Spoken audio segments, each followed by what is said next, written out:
on a toute cette copine-là qui, après 5 minutes de réflexion seulement, décide de retourner avec son ex qui vient une fois de plus de lui briser le cœur.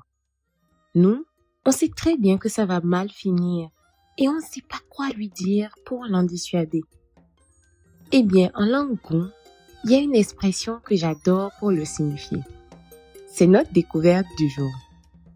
N'oubliez pas de vous abonner pour ne rater aucun épisode et de partager ce podcast avec vos proches.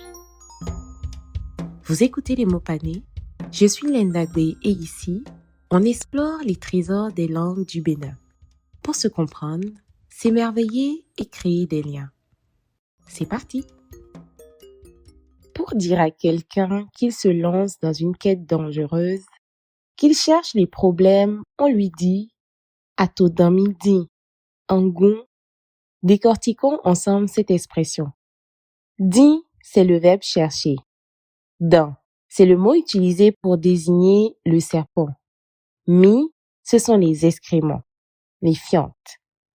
Atodan midi veut dire tu es à la recherche des excréments du serpent. D'emblée, je sais que vous avez deviné pourquoi cette phrase est tout à fait appropriée pour ce genre de situation.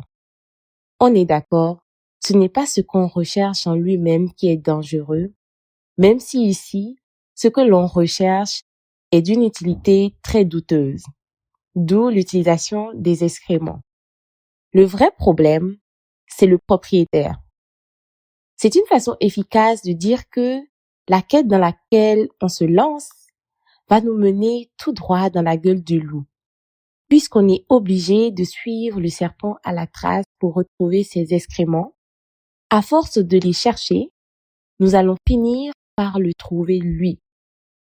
Atodan midi est utilisé pour dire à quelqu'un qu'il court après les ennuis, qu'il s'entête volontairement dans une situation périlleuse par ses actions.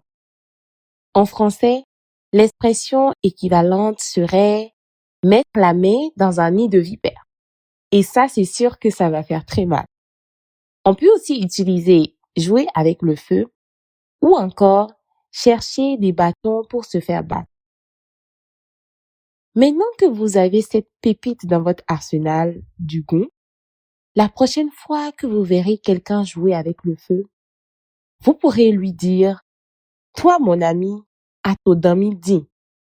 Et surtout, conseillez-lui de s'armer d'un bâton pour ne pas s'aventurer sans protection.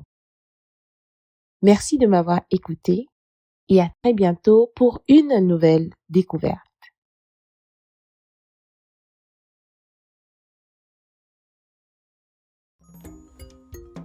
Chaque mot est une histoire, chaque prénom un monde, chaque expression une clé. On se retrouve très bientôt pour de nouvelles découvertes. N'oubliez pas de vous abonner et de partager cet épisode autour de vous. À très vite!